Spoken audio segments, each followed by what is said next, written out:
Hi there, Malcolm here with my 293rd Booktube video, and today I'll be bringing you a review for Mar-Vel Select, The Essential Guide to Captain Mar-Vel.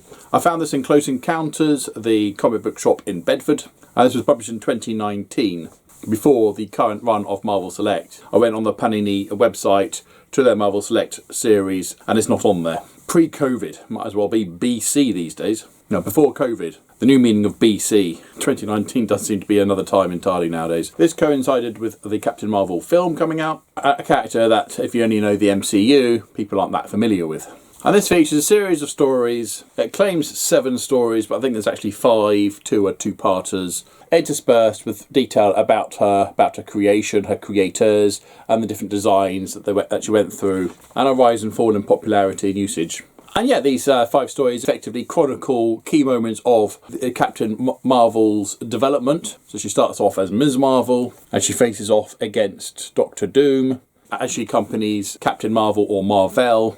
A costume change with new Ms. Mar-Vel as she ends up fighting a bunch of lizard people, as you do. That's a 2-parter. And then in X-Men, as she becomes binary. In Captain Mar-Vel, she fights as part of the Avengers against the Absorbing Man, and decides to take on the name Captain Mar-Vel to honour her fallen comrade, bringing her to the modern variation of Captain Mar-Vel that we then see on screen, where she goes on an adventure with Rocket Raccoon and a Flurkin.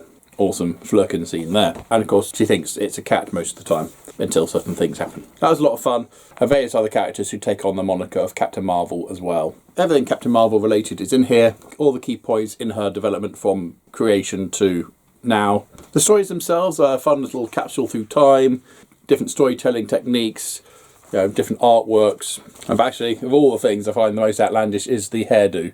But there you go. So the first story against Dr. Doom is alright. It's nothing particularly special, I didn't think. But yeah, it was fine. And the one against the lizard people went on a bit too long. I know it's a 2-parter, but really it didn't need to have been. The one when she becomes binary is very much taken out of a sequence of events. Something serious has happened before, and you do get a little recap of what's happened, but I really do feel like I've come into this story halfway through, not really knowing what's going on. Even so, I can't deny it's an important moment in her development, but I felt left behind on that one, really.